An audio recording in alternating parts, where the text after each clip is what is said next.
An balima bamanankan mɛnnaw Mali kɔnɔ ani Mali kɔkan foli ani waleɲuman dɔw bɛ ka taa aw bɛɛ lajɛlen ma fo yan fo aw sigiyɔrɔ la aw bisimila aw ka bi bamanankan kunnafoni sɔrɔlenw kɛnɛ kan. Mali minisiri min ka caw bɛnnen don lakana koɲa ma a ye sigi dɔ kɛ ani lakana cakɛda maa ɲɛmaw ni ɲɔgɔn cɛ minnu ka baaraw gulonnen don a ka minisiriso la. Kuma ɲɔgɔnyaw bolila Bamakɔ lakanako de kan fo ka taa bila Mali jamana yɛrɛ lakanako kun kan. Musa Fɔnba bɛ walawalali caman kan ye. An ka minisiri min ɲɛsinnen don Mali jamana kɔnɔna lakanani ma General Salifo Traoré ani an ka lakana cakɛda ɲɛmaw kɛrɛnkɛrɛnnen ɲɛna lakana cakɛda minnu n'u dulonnen don a ka minisiriso la u sigira ka kuma ɲɔgɔnya dɔw kɛ k'a daminɛ lakana cakɛda minnu bɛ Bamakɔ kɔnɔ ani marabolow kɔnɔ o ma ɲɛmaw bɛɛ lajɛlen kun bɛ kɛnɛ kan. Kuma ɲɔgɔnya yɛrɛ kun tɛ dɔwɛrɛ ye lakanabaliya min bɛ Bamakɔ a n'a lamini ka taa se Mali marabolo tɔw ma fɛrɛ bɛ se ka sɔrɔ o la cogo min. Minisiri Salifo Traoré a ye a jira a ka kɔrɔfɔw la k'a fɔ a ka kan bi cɛsiriba de ka kɛ lakana tigilamaw fɛ walasa u bila kun ye maa nanama sumanen minnu ye u n'u bololafɛ bɛ se ka lakana. Minisiri a ye a jira k'a fɔ bi in na kun ye a ma nɔgɔ barisabu ka da ka Maliden yɛrɛ bilama a kɛmɛ ka lakanabaliya filɛ ni filɛla min ye filɛla ɲuman dɛ ka sabu kɛ lakanabaliya bonyanen don a ɲɛkɔrɔ kojugu. A ko kuma na n'a ma ɲɛ k'a fɔ ko bɛ o cogo la Maliden ɲɛkɔrɔ wajibi don ale bi wele bila lakana ɲɛmɔgɔw ma ani u ka jɛ ka kuma n'a ma ɲɛ k'a fɔ u n'u dulonnen don ale de la. Lakana tigilama minnu ko don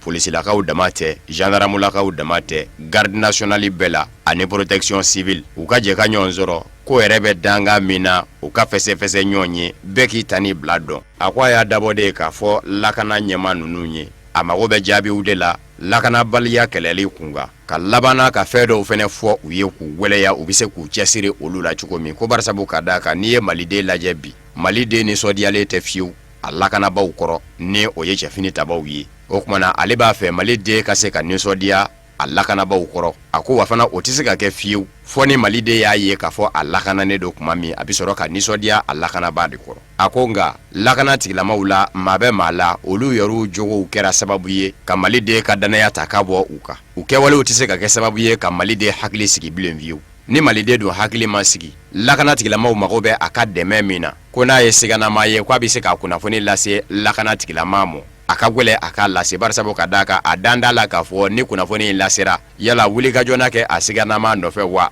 wale kelen jogo min ni o fɔlen don lakanaba dɔw la tigambo kelen bɛ tiga bɛɛ lajɛlen tiɲɛ maa da kɔnɔ lakana tigilama bɛɛ lajɛlen ka laban ka gosi bere kelen na Maliden fɛ o bɛɛ bɛ kɛ sababu ye a ka sera kunnafoni laseli la lakana tigilamaw ma. O kumana a bɛ fɛn min ɲini lakana tigilamaw fɛ u ka lajɛ u ka ladiriya u ka baara la walasa u bɛ se ka Maliden ka danaya sɔrɔ. A ko n'o tɛmɛna ka bɔ yen lakanabaliya min fɛnɛ bɛ ka ye Maliden fɛ n'a tɛ ka ye ni yecogo ɲuman ye fo a ka dɔn de ye k'a fɔ lakanabaliya ye Mali yɛrɛ kelen tɛ bilen diɲɛ jamanaw minnu ye setigi jamanaw ye a bɛ olu jamanaw kɔnɔ nka fɛɛrɛ de bɛ tigɛ ni ka wulikajɔw kɛ ka se k'a ta ka bɔ an da la. A ko tile filanin in na labɛn dɔw sabatira lakana nasira kan lakana tigilamaw fɛ min ni o ma dogo maaw yɛrɛw la wa o labɛn fɛnɛ bɛ to senna fo ka taa fɔ waati min yɔrɔ o yɔrɔ n'a labɛn ka kɛ sababu ye ka lakanabaliya kɛlɛ ko labɛn in na to senna. Poste de contrôle dɔ birigiden fɔlɔ dara Zegu a Sikaso marabolo la Mali ni Côte d'Ivoire dancɛ la a musaka bɔbaga ye UEMOA de n'o ye farafina tilebiyan fanfɛ jamana minnu jɛlen don wari siya kelen na olu ka jɛkulu CFA wari miliyari 5 o de bɛnna musaka ninnu bɔta ma. Kadija Kite bɛ walawalali caman kan ye o kun kan. An ka marabolo sabanan na Sikasokaw fɛ yen Mali ni Côte d'Ivoire dancɛ la dugu min bɛ wele Zegu poste de contrôle dɔ bɛna jɔ yen min musaka bɛ t'i jɔ CFA wari miliyari 5 la. Poste de contrôle a bɛ kɛ sababu ye ka baara nɔgɔya sira tagamabagaw bolo bolimafɛntigiw farafina tilebiyanfan jamana 8 kɔnɔ minnu jɛlen don wari suguya kelen na kɛrɛnkɛrɛnnenya la UEMOA jamanaw ni baara bolodalen min filɛ nin ye UEMOA tɔn fɛ a bɛna kɛ sababu ye ka poste de contrôle 11 de jɔ ni o ye mobiliw sɛgɛsɛgɛli yɔrɔ 11 ye jamana 8 o kɔnɔ wa Mali tari birikiden fɔlɔ dara a baaraw bɛ ka kɛ cakɛda min fɛ o ye UEMOA ka baara bolodalen cakɛ ɲɔgɔn dɔ ye min bɛ wele ko concessionnaire scanning system so minnu bɛna jɔ ni baarakɛyɔrɔw don a jirala k'a fɔ k'a bɛ ban ka bɛn ni san 2018 février kalo ye mobilibatigiw mobilimisɛnninw Mali ni Côte d'Ivoire cɛ farafina jamana 8 jamanadenw tilebiyan fan fɛ UEMOA kɔnɔ a bɛna olu bɛɛ dɛmɛ u ka tagamaw la jamanaw la sɔrɔli la sɛgɛsɛgɛliw fɛnɛ bɛna kɛ ɲɔgɔn fɛ Mali ni Côte d'Ivoire a douane barakɛlaw UEMOA kɛlen bɛ ka laɲini minnu kɛ jamana 8 o kan walasa u bɛ taa ni UEMOA ka sariya senw ye k'olu labato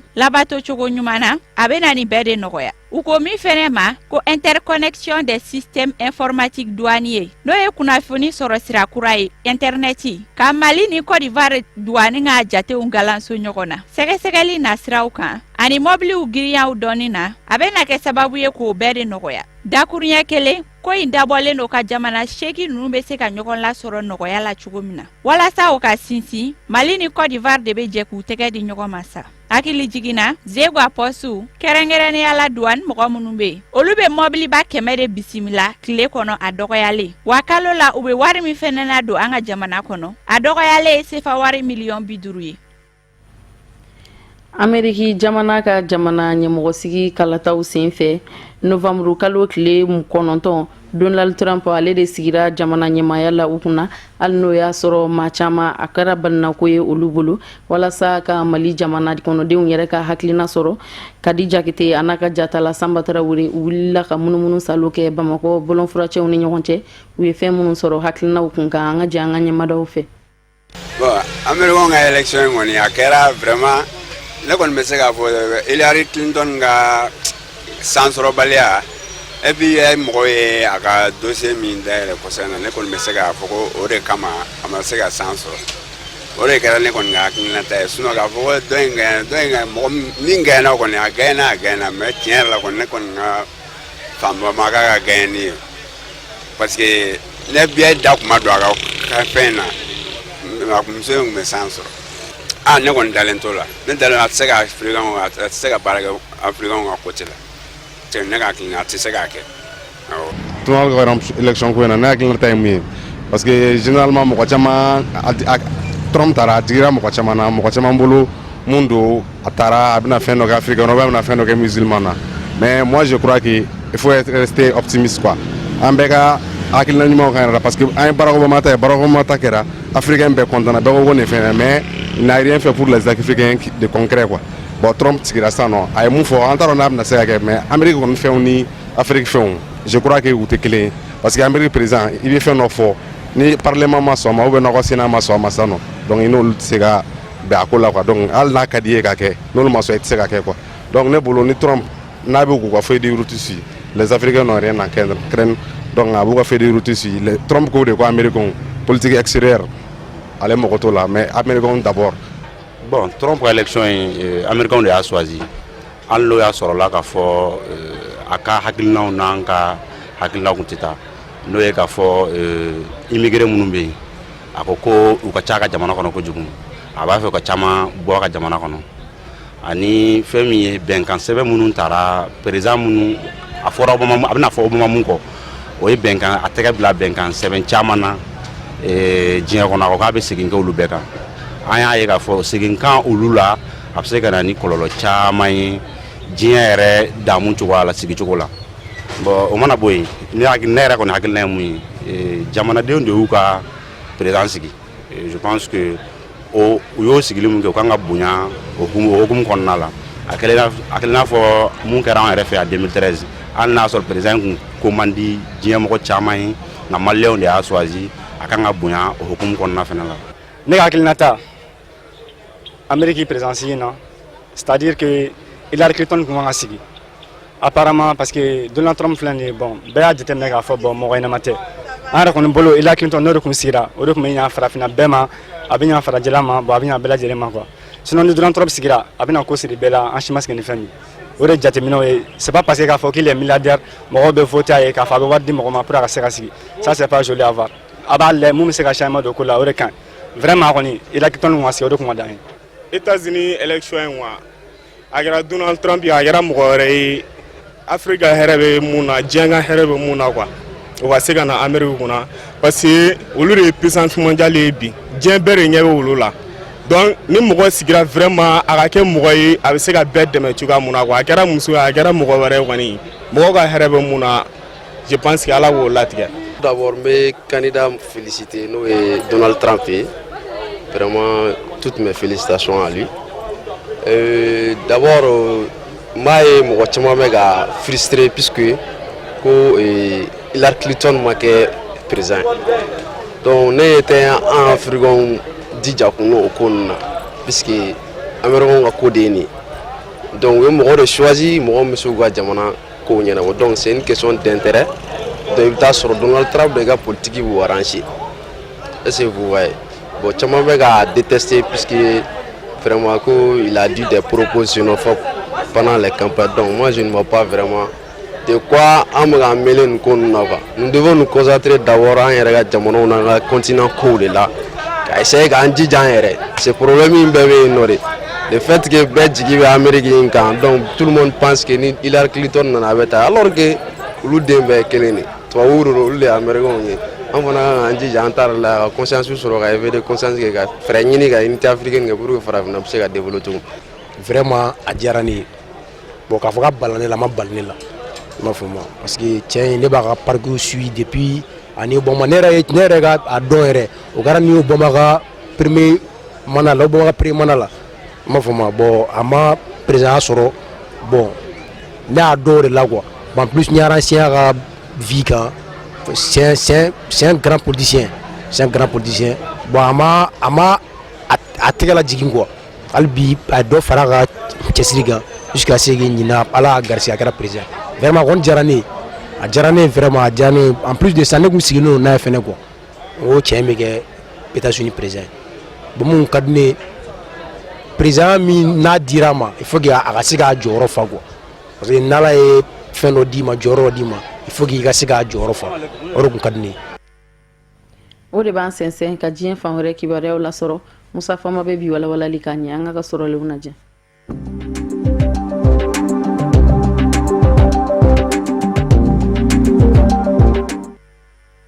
Côte d'Ivoire fabala Abidjan kolowari ka uka jamana nyama koro Laurent Gbagbo furumuso Simon Gbagbo ale ka kiri wɛrɛ min bɛ senna ni o ye hadamadenya buruja wale crime contre l'humanité kiri bɔra jɔ kɔrɔ ka kɛ novembre kalo tile 26 nata ye ka sababu kɛ novembre kalo tile 10 tɛmɛnen ni o ye alamisa tɛmɛnen ye Laurent Gbagbo furumuso Simon Gbagbo kun kan ka ye bɔgɔ jeninen ka cour d'assises la a ma se ka ye o kɛnɛ kan Simon Gbagbo Laurent Gbagbo furumuso a ka lapasabaw ni o ye avocat ye olu de y'a jira Simon Gbagbo la k'a fɔ a manga a ka ye kiriblo kɔnɔ barisabu ka daka olu ye laɲini min kɛ ko maa bɛ maa na olu dɔw ka ye seere ko nasira kan maa minnu ni Simon Gbagbo yɛrɛ kun kan kuma tɛ se ka wɔ fiyewu olu kɔ ni maa ɲɛma dɔw don ni min ka maa ɲɛmaya ma kɛ bi Alassane Ouattara ka fanga kɔnɔ i b'a sɔrɔ o kɛra kunu Laurent Gbagbo ka fanga kɔnɔ olu tɛ ka se ka ye kiriblo kɔnɔ o de bɛn dɛ lapasabaw mɔ lapasabaw ye a jira ka fɔ u b'a fɛ bibi in na maa min bɛ wasabilo ɲɛmaya la Kolowari jamana kɔnɔ Guillaume Soro k'o ka ye kiriblo kɔnɔ Kolowari ministre ɲɛma kɔrɔ dɔ ko Giano Kouadio Awusu o fɛnɛ ka ye kɛnɛ kan u ko u b'a fɛ Charles Kofi Dibi ni o fɛnɛ ministre kɔrɔ ye o ka ye kɛnɛ kan wale kele Kolowari surasiya yɛrɛ ɲɛma ba kɔrɔ Laurent Gbagbo tile la général Philippe Mangu k'o fɛnɛ ka ye kɛnɛ kan bɛɛ kɔni b'a dɔn k'a fɔ ninnu ma ɲɛma minnu wale filɛ nin ye a ka gwɛlɛ u ka t'u jɔ kiriblo kɔnɔ cour d'assises in kɛnɛ kan wa Laurent Gbagbo furumuso Simon Gbagbo lapasabaw kɛn bɛ k'o sinsin o de kan ko ni ma ɲa k'i bɛ Laurent Gbagbo furumuso Simon Gbagbo kun kan kuma fɔ bɛɛ k'a tɛ se ka fɔ ninnu kɔ ko barisabu ka da ka jalakiw minnu ɲɛsin bɛ ma o ko ninnu bɛ kɛ waati minnu na ninnu kun ye a masurunamaw ye ni min kun da masurunama ye o kun y'a kɛlɛ ɲɔgɔn ye nka cour d'assises kiri ɲɛma o ye bataki dɔ ci Simon Gbagbo a n'a ka lapasabaw ma k'a jira u la k'a fɔ arabado novembre kalo tile 16 nata ni u ma ye kɛnɛ kan sira fila bɛɛ bolo sira kelen ye ka lakana tigilamaw bila ka taa ka fɔsɔ ka na ni a ye jagoya kiriblo kɔnɔ ka n'a jɔ kiri in ka tigɛ a kunga wale kelen k'a ye k'a to ye ka kiri in tigɛ a kɔ kan ni jaabi fɛnɛ kɛra min ye ani jɔ ni o kɔlɔlɔ ye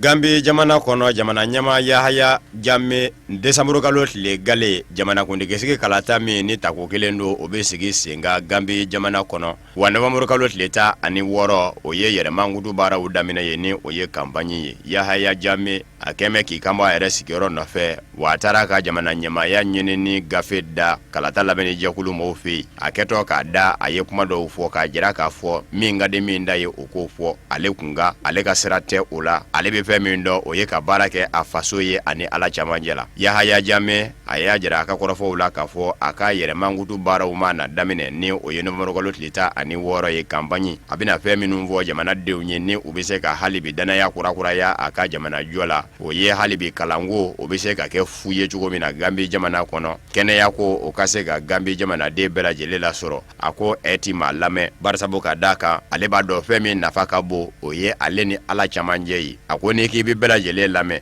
ka bɛɛ lajɛlen nimisi wasa i laban bɛ taa mɔgɔw de nimisi wasa minnu ye manganiya juguw ye. A ko i ka fɛn kɛ fɛn min ka ɲi i bɛ ka fɛn min fɛnɛ kɛ i jija k'a fɔ i ni ala ka di a kɛtɔ. Ninnu de kɛra a ka kumaw ye. Gambie jamana ɲɛmaa Yahaya Jammeh a n'a ka fangaɲinijɛkulu Alliance pour la réorientation et la construction patriotique u bɛn'u kuwa da maa minnu na ni olu fana ye cɛbaw ye fanga sinamatɔnw na Adama Barrow bɛɛ la. Fanga sinamatɔnw ka fara ɲɔgɔn kan jɛkulu dɔ fara mɛ ɲɔgɔn kan k'ale kɔkɔrɔma don. Mama Kande fana bɛ o la o ye APRC o maakɔrɔ ye. Fangaɲinijɛkulu min wele ko Congrès démocratique de Gambie fangaɲinijɛkulu kuranin don min sigira sen kan ale y'o cɛbɔ ye. Yahaya Jammeh yɛrɛ nana jamana ɲɛmaaya la Gambie kunna san 1994 de ka fɔ jaso dɔ senfɛ. Kabini o kɛra san 1996 a ye kalata dɔ labɛn a sigira siɲɛ gali la. O bɔlen kɔ a la ka na se bi ma a ma kalata o kalata labɛn ale de bi laban k'o sebaya ta k'i cogo.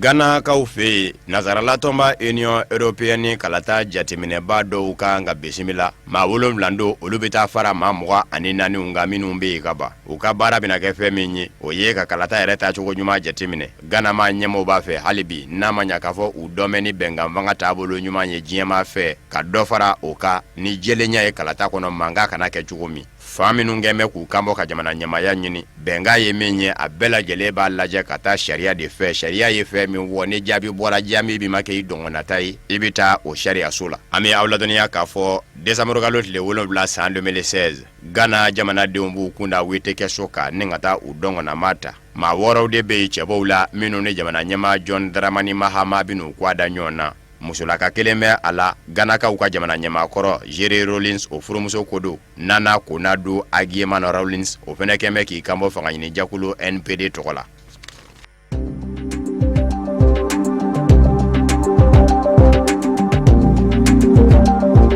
Avril de wasablo alamusa tɛmɛnen fanga sinamatɔn kun ye laɲini min kɛ k'a fɔ u bɛ wara da Jacob Zuma na u ko min ma ko motion de défiance wali kelen motion de censure. Wasaden fanba y'a jira k'a fɔ a tɛ kɛ u ɲɛna u banna fanga sinamatɔn ka laɲini ma o b'a jira k'a fɔ Jacob Zuma a bɛ to a nɔ na fɛn dikɛ la. Fangaɲinijɛkulu min bɛ fanga sinamatɔnw fan fɛ ni o ye Alliance démocratique ye o min yɛrɛ ye sebayaba ta maire sigi kalataw la ni jamanaden fanba ye danaya da olu ka maires de kan k'a sababu kɛ u jigi tigɛra Jacob Zuma ka mara kɛ cogo la a n'a ka fangaɲinijɛkulu ANC fɛ. O fangaɲinijɛkulu Alliance démocratique de kun ye wele da ka ɲɛsin a ka wasadenw ma k'u k'a lajɛ k'a babali motion de censure ka kɛ ka ɲɛsin a mɔ min bɛ se k'a to a ka fanga bi bisi basa wale kelen yɛrɛ ka wuli ka bɔ jamana ɲɛmaaya la. Nin y'a siɲɛ sabanan de ye san kelen kɔnɔ nin n'a ɲɔgɔnna wale bɛ ta ka Jacob Zuma sɛgɛrɛ nka n'a ma ɲa k'a fɔ ANC fangaɲinijɛkulu o y'a yɛrɛ ka fangaɲinijɛkulu ye o wasaden fanba fana wasabulon kɔnɔ o ye o maaw de ye wa hali bi n'a ka biya Jacob Zuma ANC kɔnɔ siɲɛ don ma bɛ maa la ani o tɛ ɲɔgɔn kan bɔ nka maa fanba ni a bɛ kuntilenna kelen na hali bi o de kosɔn ni wasadenw olu ye hakilina ta fanga sinamatɔnw na wasabulon kɔnɔ k'u b'a lajɛ ka hakilina in boli a ka motion de censure wali kelen motion de défiance a tɛ sira sɔrɔ k'a sabu kɛ olu man ca ka ANC fangaɲinijɛkulu wasadenw bɔ.